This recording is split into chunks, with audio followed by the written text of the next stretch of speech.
Shalom, salam sejahtera. Departemen Bakti Wanita Advent Uni Indonesia Kawasan Barat mempersembahkan Renungan Harian Wanita Kristen 2023 disusun oleh Ibu Ria Sinuraya. Kamis 20 April dengan judul Hasil Pengadilan Kedua.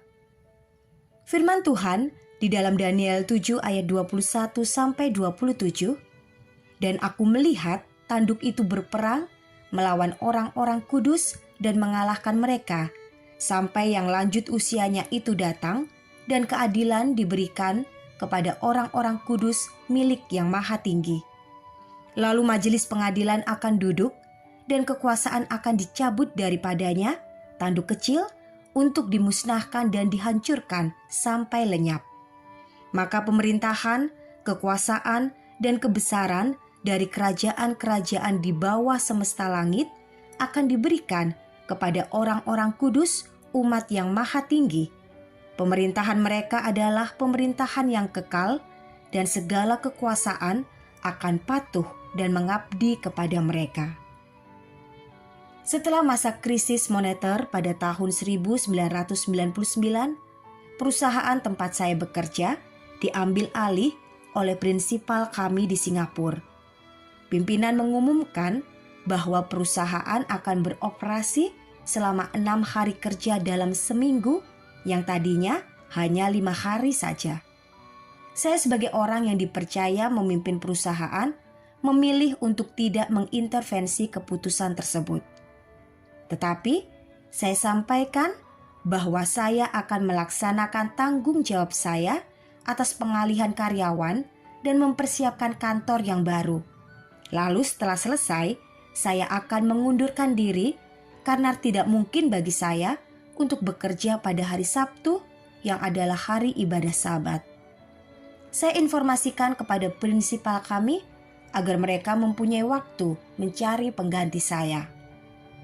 Setelah semua tanggung jawab saya selesai, sesuai dengan komitmen saya, pemilik perusahaan yang berkebangsaan Perancis datang dan meminta saya untuk mengundang para manajer dan staf untuk berkumpul di ruang rapat besar. Di sana beliau menyampaikan informasi dengan berbahasa Inggris yang sangat jelas dan saya terjemahkan ke dalam bahasa Indonesia sebagai berikut. Karena ada di antara kita yang tidak dapat bekerja pada hari Sabtu untuk menjalankan perintah agama yang mereka anut, maka perusahaan akan tetap beroperasi 5 hari kerja dalam seminggu. Puji Tuhan, kesetiaan dan kejujuran akan hari Sabat diperhitungkan oleh Allah Bapa kita. Kesetiaan seseorang kepada Tuhan tercermin dari sikap peribadatannya. Ia memilih untuk menggunakan hari yang telah ditentukan oleh Tuhan yang ingin disembah pada hari Sabat.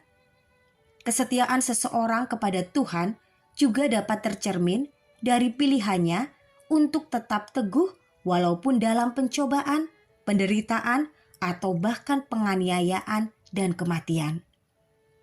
Saat tanduk kecil itu berkuasa pada abad ke-8, banyak sekali orang yang mati syahid sebab mempertahankan kesetiaan mereka kepada Tuhan yang mereka kasihi. Mereka sama sekali tidak takut untuk digoreng, dipenggal kepalanya, dibakar hidup-hidup, dan disalibkan. Mereka malah bernyanyi dan berdoa sambil memuji Allah, sebab mereka tahu bahwa mereka akan dibangkitkan ketika mendengar suara Yesus, si pemegang kunci maut itu, memanggil mereka keluar dari kubur. Dan mereka akan seketika itu juga diubahkan dan melihat Yesus, Raja mereka, datang menjemput semua umatnya. Lalu upah mereka adalah turut memerintah bersama-sama dengan Raja Agung itu untuk selama-lamanya.